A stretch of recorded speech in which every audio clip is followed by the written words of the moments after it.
Okay, welcome back to another monthly nephrology web episode coming out of WashU. Well, I'm again stuck here at Rush Nephrology, and it's been a pleasure recording with, again, Roger and Pravir, who are joining me again. Thank you so much, guys.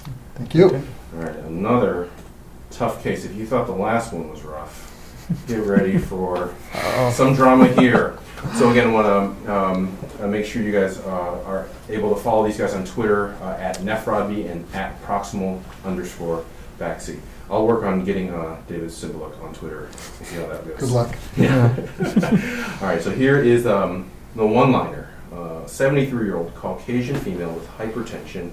She has a remote history of breast cancer and recent NSAID use, presents with acute kidney injury. So, Pravir, let's have you give your initial thoughts on this. Sure. So we have a patient coming with AKI. She's 73, so older demographics. You start thinking of vasculitis, hypertension. Is it controlled or uncontrolled, which we'll find out. You start thinking about secondary FSGS or just hypertensive related kidney disease. Breast cancer. You start thinking of it's remote. So assuming it's inactive, but start thinking membranous. And then of course the NSAID use is the big one. I mean, think of ATN, interstitial nephritis, minimal change, but typically with the AKI, I'm thinking more of interstitial and ATN from the NSAID use. It's kind of where I am at. Again, a very broad differential, but there's a lot of information in that one sentence with the one-liner again. And I think you did such a great job with that Roger can't top it, so I'm not even asking. You know better. All right, let me give you a little more information. So she actually presented to her primary care physician for a routine visit, and is found on routine blood work to have acute kidney injury with a creatinine of 2.9.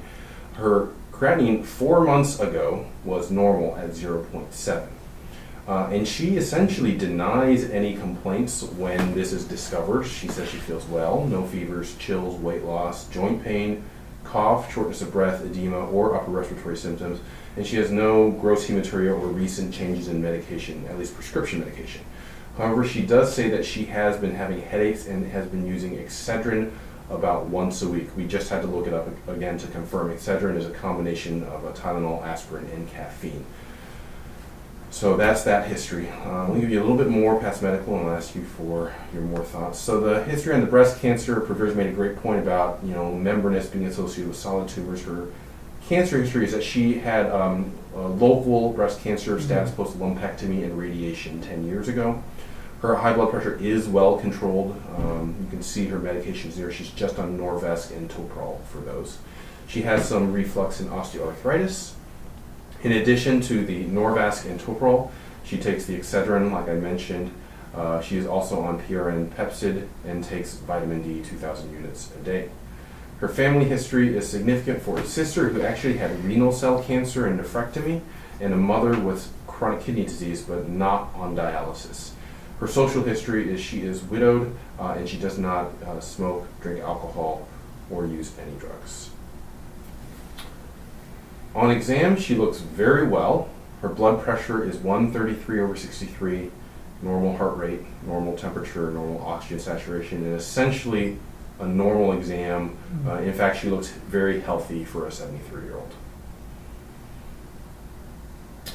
First set of labs, or I should say follow-up set of labs to that initial creatinine of 2.9. She was actually admitted to the hospital after that just for a workup because we weren't sure what was going on. So follow-up set of labs, her creatinine had risen in the interim to 3.2. She had a calcium of 9.6, albumin of 4.5 with normal liver function testing. Her hemoglobin was 9.5. The last one we have was from about a year ago, at which time her hemoglobin was 12.3. And she had an MCV of 91.2, iron saturation of 12%, and a ferritin of 280. Urine showed 1+ Luke esterase, but she had no protein, no blood, and no glucose, and a very bland sediment. So, Roger, let me ask you, kind of, given this set, what are you thinking now as far as her acute kidney injury goes? Well, it's kind of striking that, first of all, she presents without any symptoms. And, you'd think most of these systemic diseases you'd have something, but I've seen many cases of older people present with ANCA-positive vasculitis, and all they have is incidentally found on an elevated creatinine. But the urinalysis doesn't really, no blood, no protein, is that right? No protein. None on the dipstick. Yeah, none on the dipstick, right. So that kind of takes an RPGN out of the picture.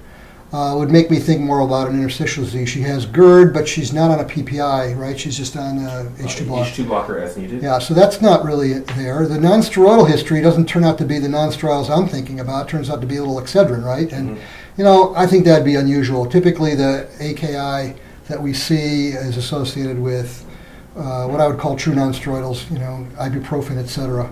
So that's always a possibility, but I'm not real impressed there. You'd expect to see maybe some pyuria. She's more anemic. Her calcium's normal. There's no protein. Anytime I see AKI in an older person walking with anemia, it's paraproteinemia, dilproton otherwise. Once a year, we diagnose myeloma purely in the workup of acute renal failure. So I like that based on what I have so far. I don't think it's a GN. To be complete, she has a history of breast cancer, and you always have to rule out obstruction. It's obviously not that. These are biopsy cases, but you always have to think about the possibility of that. So I'm thinking some interstitial disease or paraproteinemia would be the main things I'm thinking of right now. Awesome. Pravir, you're, let's say you're attending on consults and you're seeing this patient. What's the next set of labs you want for secondary workup before jumping to a biopsy? I think as Roger mentioned, I think you do get the immunofixation studies and the free light chains. I think you still do a full serological workup. You have AKI without a great reason why. And sometimes we see these patients and the UA is kind of misleading and don't have a great reason for it. But I think you still do your full complements, ANCA, ANA, full microbiology workup with Hep B, Hep C, HIV, even though it's much less likely here. And we're still thinking interstitial, but I think you still do your typical kind of serological workup, paying special attention to the paraproteinemias. Awesome. I might add, too, the number one elderly people that undergo a renal biopsy for AKI. So they have to be old, have AKI, and undergo a biopsy. But the number one histologic diagnosis is vasculitis in that subset of patients. So you got to think about that. So you guys did exactly, I think, what we did on service, which was get an ultrasound, ruled out hydro, simple stuff, did a 24-hour urine collection. She had 200 milligrams a day. Again, not that impressive, and that's not surprising given the UA that was negative on the dipstick. But that would have picked up all protein, though, too. If there was a huge paraproteinemia or a lot of light chains, that should have picked that up. Right. Infectious serologies for Hep B, Hep C, HIV were negative. Here's where it gets interesting. She had a 1 to 640 ANA. But the double-stranded DNA and complement were normal. She had a p-ANCA that was 1 to 40 with an MPO level of 55, PR3 of 3, and a negative anti-GBM, and she had myeloma studies which were negative. All right. So we're not going to keep you in suspense because we got an interesting biopsy, and we're going to show those images to you here, and we're going to be back to discuss what we're going to do. Okay, again, to walk us through this kidney histology is Dr. David Cimbaluk, a nephropathologist at Rush Medical Center. Again, thank you for joining us, David. Sure. I'm going to hand it over to you. Let's look at some of the images from this case. Yeah, so here's a high-power PAS stain of the renal cortex. We have two normal-appearing glomeruli. The mesangium's mildly expanded, but it's not hypercellular. And then here's the renal hilum, kind of a prominent vessel here. It attaches there at the hilum. There's an efferent arteriole. And then here's Bowman's capsule, just to review some normal histology. And here's a second glomerulus that has a little mesangial expansion, but it's not hypercellular, all opened capillary loops. But if we look outside the glomerulus, the tubules and interstitium look fine. There's no interstitial infiltrate, and these are all normal proximal tubules with PAS positive absorptive brush border. So normal looking slide. Excellent. Always good to see some normal too. All right. So in contrast to the previous slide, now you have this dense infiltrate. We're in the medulla because these are all distal tubules. And you can see a red cell cast here within this tubule cut longitudinally. And a dense infiltrate. You could even see some active tubulitis.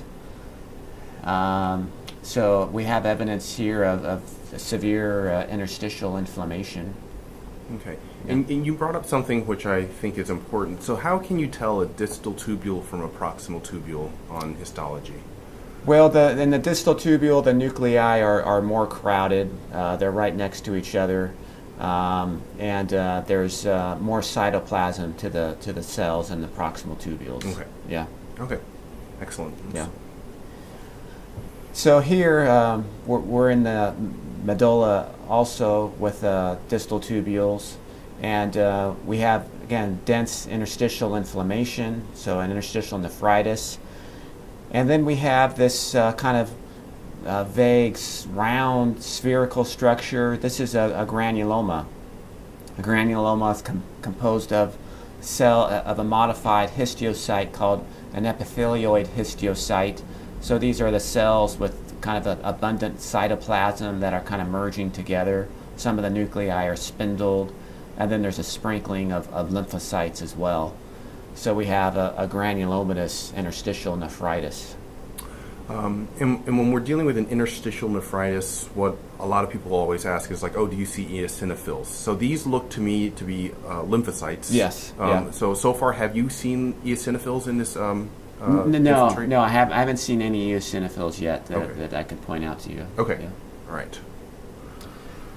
Yes. So here we have evidence of what's called medullary angiitis.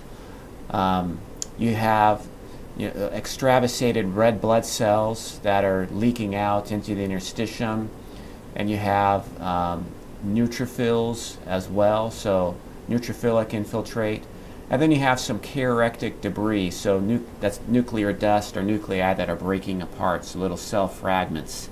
So all three of these components, extravasated red cells, neutrophilic infiltrate, and caerexis are diagnostic of medullary angiitis. Okay.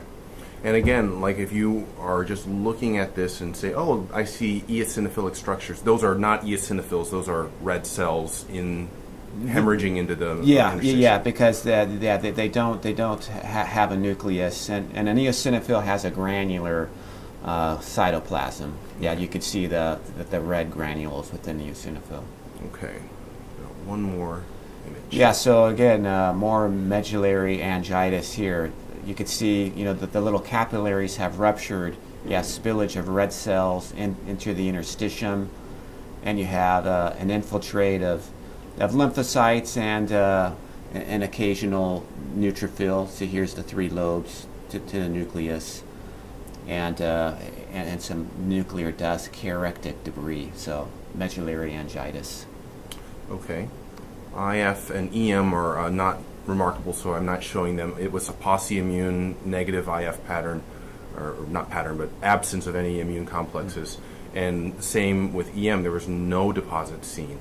I didn't show every glomerulus, but there were 23 sampled, 3 were globally sclerosed, and none had active lesions. So given that this patient had a positive ANCA, do you feel comfortable as a nephropathologist that with 23 gloms, we didn't miss a crescent or a segmental necrotizing lesion? Yeah, statistic analysis has been performed, and it's been shown that having a sample of 20 glomeruli is sufficient to exclude a focal lesion. Mm-hmm. So let's say in theory we have a focal lesion involving 10% of the glomeruli. Mm-hmm. So if you were only to get 10 glomeruli in a sample, you'd have a 30% chance of missing a focal lesion. And then statistics have shown that when you have a lesion involving 10% of glomeruli. If your sample is 20 glomeruli, it goes down to less than 5% chance of missing it. So at 23 glomeruli, you're pretty confident you did not miss a focal lesion. Great. All right. And so, again, another very challenging biopsy. Can you give a histologic diagnosis on how you would sign this out on, say, a path report? Yeah, so we do have the granulomatous interstitial nephritis. And then we also have evidence of a medullary angiitis. So two distinct histological entities. Now, whether they're related or not, whether the granulomatous interstitial nephritis is likely due to the drug reaction, and the medullary angiitis probably related to the positive P-ANCA titer,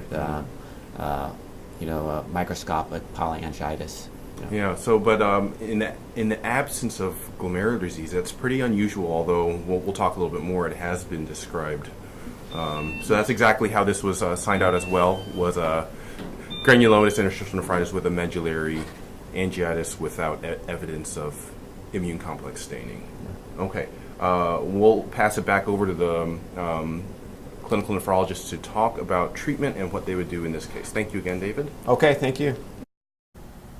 All right, so we're back, and again, just to recap what we just saw in histology, we saw evidence of a granulomatous tubulointerstitial nephritis with medullary angiitis as seen with the red cells extravasating into the interstitium, karyoactive debris. No evidence of segmental necrotizing lesions in the glomeruli, and no immune deposits seen on IF or EM. So, Roger, I guess I'll start with you. This is a tough case, obviously. How do you put I know what's so hard about it. So confident. You need to come back to Rush. Another fellowship? No. Okay. So how do you put this together? Wow. Well, you see the ANCA and you think, wow, there's this case of glomerulonephritis with a normal urinalysis, but there is no glomerulonephritis. Occasionally you can get preglomerular vasculitis, which can cause renal failure, and no glomerular involvement, but we didn't see anything like that. We saw some medullary vasculitis. I don't know of any association of ANCA disease to a primary interstitial disease, but it's hard to ignore that in the setting of what is described as angiitis and hemorrhage into the medulla. From a standpoint of granulomatous tubulointerstitial nephritis, there's a pretty broad differential diagnosis of granulomatous interstitial nephritis from C-ANCA disease to with PR3 to what used to be called allergic granulomatosis. That's eosinophilic. We didn't see eosinophils. Now it has a new name, eosinophilic granulomatous angiitis or something like that. They've all changed names. To sarcoid, and with or without uveitis. And there's this whole list of drugs, which, like any list of drugs or any list of disease, you can find longer than you can possibly imagine. That's been associated with a case here and there of granulomatous tubulointerstitial nephritis. So I don't know. It's hard to ignore the ANCA. People can have a positive ANCA. It's not a low-grade titer. It's a decent titer. And I kind of have to believe that somehow that's related. In the end, you're going to have to decide treatment, which may be easier than putting a diagnosis on this. Yeah, we'll get to that. Prue, you want to add anything? No, I agree. I mean, it's hard to ignore the high ANCA with the high MPO, which kind of goes towards what Roger's saying is more you see medication-induced causes. And, the Excedrin, even though we don't typically think as your high-dose NSAIDs, the NSAIDs cause more of a lymphocytic interstitial nephritis is kind of what we saw, and not eosinophilic. But, I agree, you can't ignore that ANCA and a high MPO titer. Yeah. So again, no right answer. We struggled whether this was drug-induced or ANCA-induced, and we'll talk about the treatment. I just want to put up one quick slide. By quick, I mean incredibly dense. There it is. Of kind of what Roger alluded to. Is there are a million drugs. I left off infections. I should have, fungal infections. Yes, right. Sorry. So granulomatous interstitial nephritis has a lot of causes. You mentioned, I think, the ones that we should think about drugs as a broad category, sarcoid, C-ANCA, and then infections is another big one. But there are a lot of drugs, specifically the antibiotics, the NSAIDs, and then there are others which are well associated, like sulfasalazine or the sulfa drugs used to treat Crohn's disease, the anti-epileptic medications.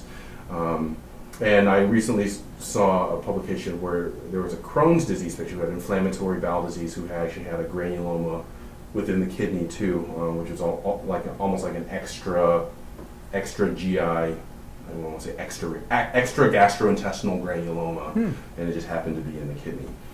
And Crohn's often has positive ANCA too. Yes, So. right. So the next question, like you said, the harder question is how do you treat these patients, or this patient? So Pravir, let me start with you. Like, if you were seeing this patient, how would you approach treatment here? I mean, first of all, the first step is removing the offending agent, which we're thinking based on the table there. I mean, NSAIDs are associated with Sure. it, so that would be the first step, is kind of getting rid of that. The second step is this ANCA. I mean, she has AKI. Her creatinine was 0.8, I think, 4 months ago, or normal. Now 2.9, now 3.2. I think yeah. you have to treat her, and that first step would be steroids for me. I think I would start her. Okay. I think that'd be the first step. The trickier part is how much more do you have to do? I mean, if you're doing this as true vasculitis, your options become with immunosuppressions. Either Cytoxan or Rituxan would be your two that come to mind for if you're going to do induction therapy. Because ANCA was positive, and we saw angiitis. So you can't really. That's why we do the biopsy. We can't ignore what we saw, and so I definitely would start with steroids and kind of go from there. You gauge a response from there. So mg per kg of prednisone or something. And someone like this who's in the hospital, I would probably pulse her. Go ahead and start that and kind of see where she really goes from here. Okay, Roger, how about you? So you would not start cyclophosphamide or Rituxan up front? I think the first step is steroids, and then really, it's hard to ignore that MPO and that vasculitis. I think I'd end up, giving her either Cytoxan or Rituxan. But I think steroids would be the first step, kind of calming the inflammation down, and then going from there. Yeah, I think I would start with steroids. I don't think I would jump into anything else. I think, as a bad interstitial nephritis, there's vasculitis, but who's to say what the steroids will do? I think I would just give her high-dose steroids and see what happened. Wouldn't want to wait too long, because you don't like to start Cytoxan after 3 months of steroids. I'd make a decision sooner, and it might even require a repeat renal biopsy. We rarely do it. We talk about it a lot, but you could even imagine doing that too, if to see. But I think you're going to know pretty soon. I think this is the kind of thing's either going to melt away or not. If it's like sarcoid, those patients get better fairly quickly. Granulomas melt away, and interstitial nephritis can melt away. And I think you'll know in a few weeks. Yeah. So it's like you and Bill always taught me steroids in this type of issue is like throwing water over the fire, and you can figure out what to do afterwards. Absolutely. Yeah. So that's Without the fire. Yeah, without the fire. So she actually got started on mg per kg of prednisone without a pulse. 6 weeks of the high dose, and actually at that point her creatinine improved pretty dramatically, down to 1.5, and so she was slowly tapered. So almost treated like a prolonged course, almost like for an interstitial nephritis. And the decision was made not to give her further cytotoxic agents. Now, I don't know, since she's not my patient, I don't know if the ANCA disappeared or what happened at that point. It'd be interesting to know, to recheck an ANCA then. But that's how this patient was approached, and with a good outcome with steroids alone. Wow. The question is, what's going to happen when you taper off steroids? Yeah. Is this going to come back or not? And does she need some kind of maintenance medication? My experience with the closest thing I come up to is sarcoid, and I've had a number of patients which is really an idiopathic disease as well. I have a little trouble buying Excedrin doing this, but regardless, did you check an ACE level? No. I would watch her pretty carefully, because, again, where I was going with this is my patient with sarcoid is that a lot of those patients end up needing some kind of maintenance. They tend to relapse, and they need some kind of maintenance medication. It doesn't require much to keep it in check, and it doesn't require steroids. A lot of things you can use, a little MMF, a little. Yeah, so I've used MMF. I've used methotrexate actually. I would use any of those three would be totally fine with me. Anything with steroids, and especially in someone this age. But you never know. You see what happens and see if she gets better and gets worse again. And the good news is that she got a lot of renal function back. Although that's really significant renal impairment for somebody her age. Right. infinitely better than 3.2. Sure. And, you know, basically kept her off dialysis. Right, absolutely. She was headed in the wrong direction. Absolutely. And we pulled her back, yeah. So really cool case. I think it's the first time I've ever seen the medullary angiitis on histology, not something that we encounter every day, so I thought the pictures were worth bringing up. So again, I want to thank both Roger and Pravir for participating. You guys know where to follow the web series. If you guys liked this video, let me know and I'll come back and visit these guys in the near future. If you didn't like the video, please tell me and I'll cross them off. Whatever you do, don't tweet me if you didn't like it. Yeah, don't forget to follow these guys on Twitter. Again, thank you so much. See you for the next month.